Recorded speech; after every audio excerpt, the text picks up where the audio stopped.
大家好，我是丽姐，欢迎大家来听相亲故事，感谢大家的订阅。今天要讲的是一个特别温暖的故事，关于一位上海姑娘婷瑜远嫁台湾的经历。说起婷瑜这个案例，真是让我感慨万分。它完全颠覆了我对跨海婚姻的认知，也让我看到了两岸年轻人之间纯粹的爱情。婷瑜是我们上海本地一家3甲医院的护士，颜值那真是没话说，清秀又带着江南女子的温婉。从小在一个医生世家长大，父母都是医院里的专家，现在虽然退休了，但在业内还是很有名望的。家里经济条件不错，他还有一个当医生的哥哥和在医院行政岗位工作的弟弟。这样的好姑娘，在上海本地也是抢手货呀。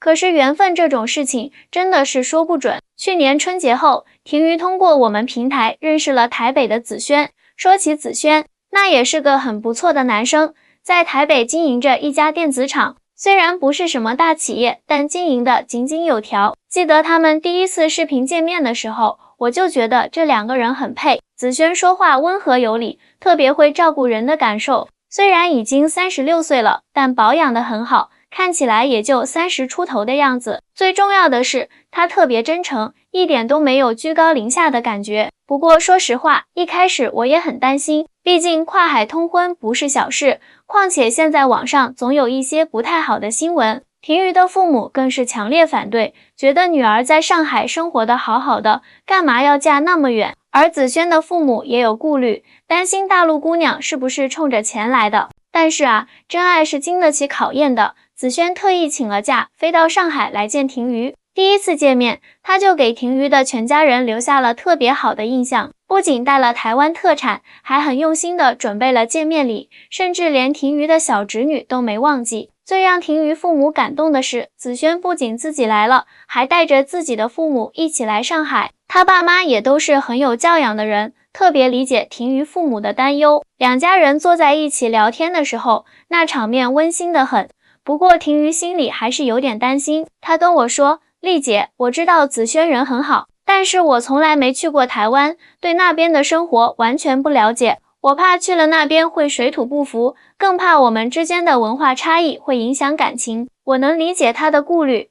确实，很多人对台湾的印象还停留在早期的偶像剧里。婷瑜也坦白说，她之前一直觉得台湾比较落后，觉得大陆发展得更好。但是子轩很贴心，他说，要不你先来台北玩几天，亲眼看看这边的生活，再做决定。就这样，在去年夏天，婷瑜第一次踏上了台湾的土地。原本预计待1周的行程，结果他一待就是半个月。回来的时候，整个人都变了，兴奋地跟我分享他在台湾的所见所闻。说实话，婷瑜刚到台北的时候还挺不适应的。他跟我说，丽姐，这边的街道比上海窄多了，建筑也没有那么高大上，我第一天还觉得有点失望呢。但是随着时间推移，他慢慢发现了台北这座城市的独特魅力。最让他惊讶的是一次逛夜市的经历。那天晚上，子轩带他去了士林夜市，路边摊贩众多，香气四溢。正当他吃得开心的时候，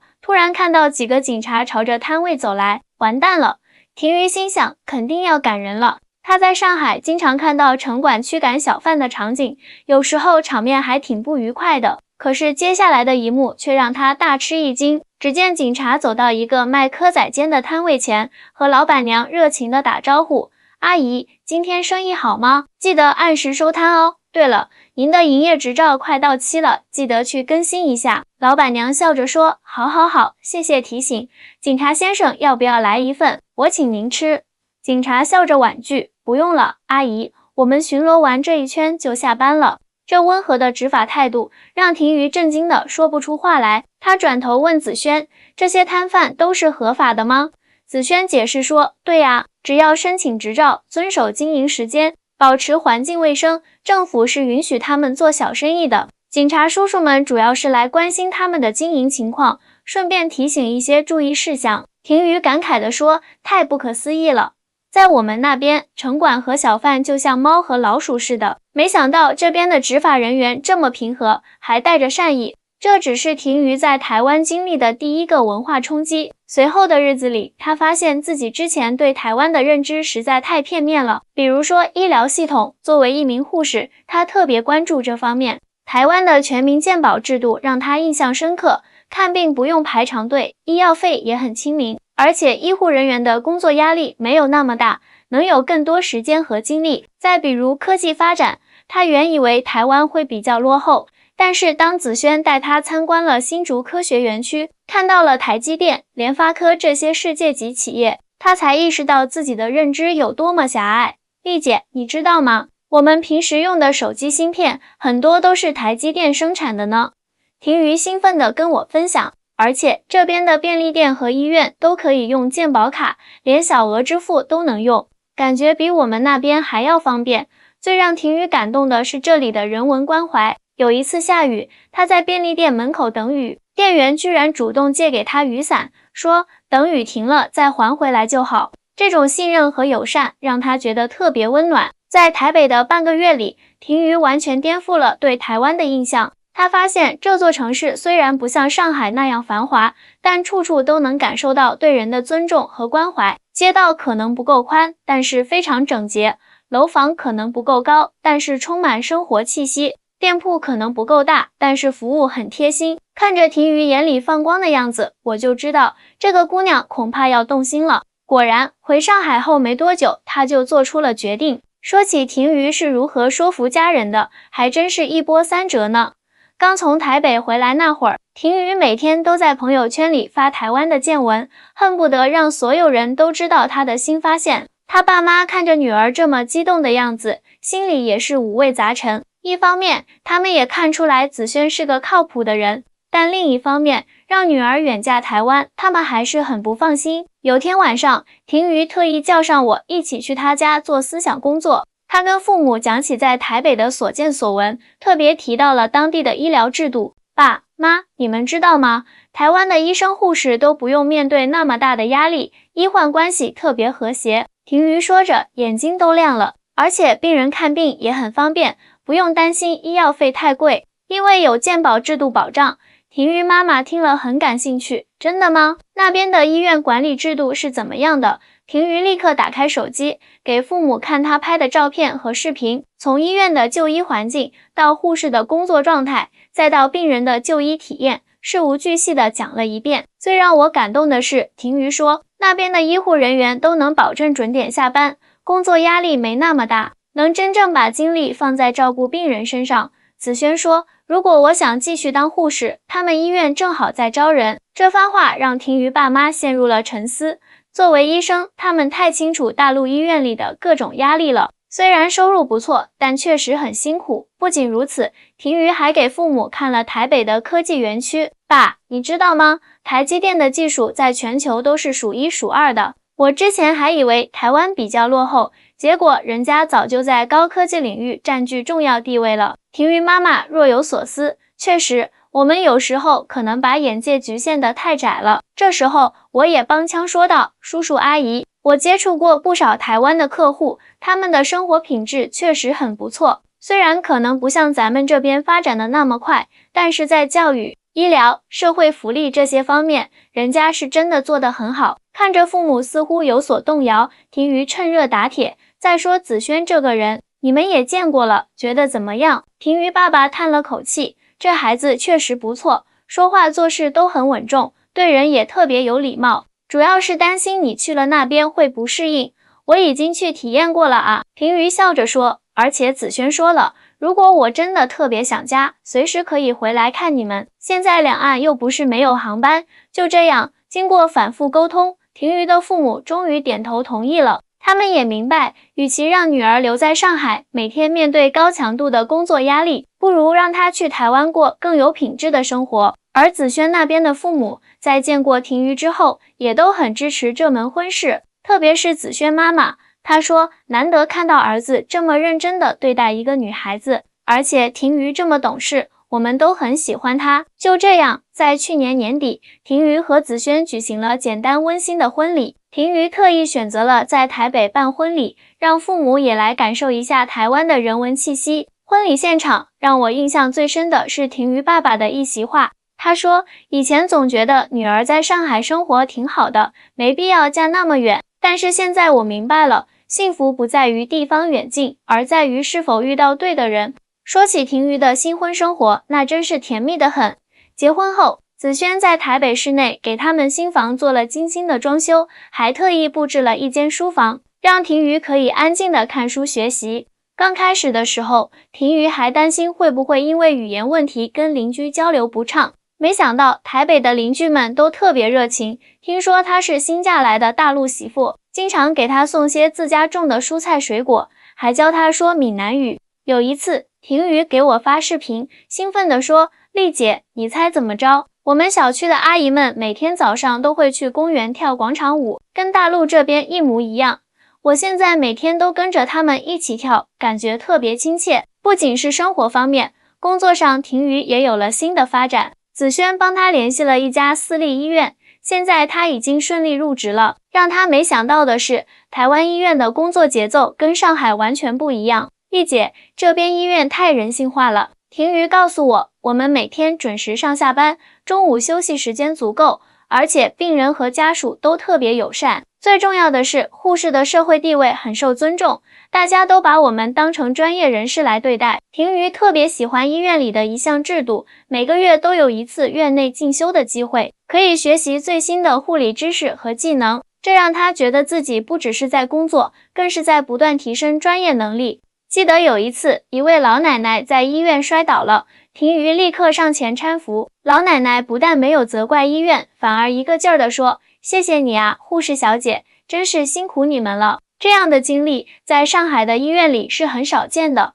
生活中，子轩也是个特别体贴的老公，知道婷瑜喜欢吃大陆菜，特意买了很多调味料，每个周末都陪着她在家研究做菜，两个人还一起去菜市场买菜。婷瑜说，台北的菜价比上海便宜多了，而且特别新鲜。最让婷瑜感动的是子轩的责任心。结婚后，他每个月都会固定一笔钱给婷瑜的父母，说是尽一份孝心。虽然婷瑜父母推辞说不用，但他依然坚持。这份心意让婷瑜更加确信自己没有嫁错人。台北的生活节奏也特别适合婷瑜。下班后，他常常和子轩一起去书店逛逛，或者去咖啡馆坐坐。周末的时候，两个人就开车去郊外踏青，感受台湾的自然风光。以前在上海的时候，总觉得生活就该是快节奏的。婷瑜感慨道，现在才发现，慢一点其实也挺好，能让人更专注地感受生活的美好。让婷瑜特别惊喜的是台北的科技便利，他发现这边的便利店不仅可以缴费、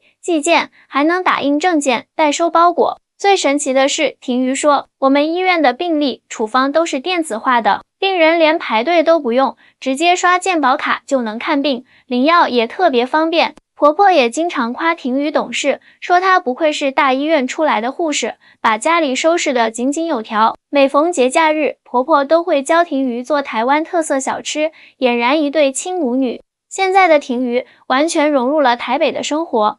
她说，丽姐，我现在每天都觉得特别幸福。虽然台北没有上海那么繁华，但这里的生活品质真的很高，而且处处都能感受到人情味。说到婷瑜和子轩的未来计划，那可真是让我感动又欣慰。前2天婷瑜特意约我视频，说要告诉我一个好消息，丽姐，我怀孕了。婷瑜开心地说，已经2个月了，前几天去医院做了检查，一切都很正常。这个消息可把我高兴坏了。更让我感动的是，知道婷瑜怀孕后，子轩简直把她当成了宝，不仅每天按时接送上下班，还特意去学习了营养学知识，要给婷瑜做月子餐。婷瑜说，我最担心的是生孩子的问题，但是来了台湾才知道，这边的产假特别人性化，医院给产妇的待遇也很好。我们科室的护士长都说，等我生产的时候，她要亲自来照顾我。不仅如此，台湾的育儿环境也让婷瑜很放心，这边的幼儿园和学校都很重视孩子的全面发展，不会给孩子太大的学习压力。子轩已经开始物色附近的月子中心和幼儿园了。婷瑜的公婆知道她怀孕后，高兴得不得了。婆婆每天变着花样给她炖汤，还特意去学了养胎的中医知识。公公则开始计划要扩建房子，说要给未来的孙子孙女一个更好的成长环境。最暖心的是，婷瑜的父母知道女儿怀孕后，马上就订了机票要来台北。子轩二话不说就请了假，说要亲自去机场接他们。现在两家父母已经完全放下了最初的顾虑，只关心孩子们的幸福。丽姐，你知道吗？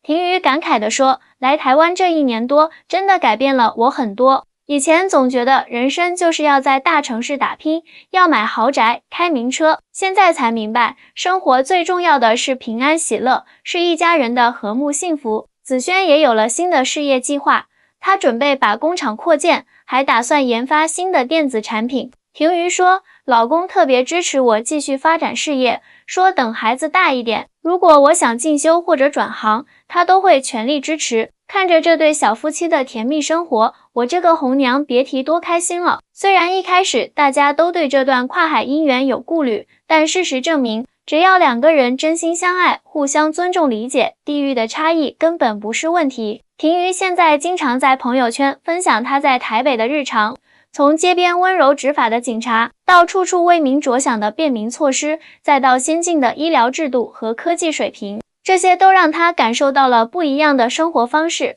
以前总觉得大陆的发展速度快就是最好的，婷瑜说，现在才发现，发展不只是高楼大厦，更重要的是对人的关怀。台北的每一个细节都让我感受到这座城市的温度。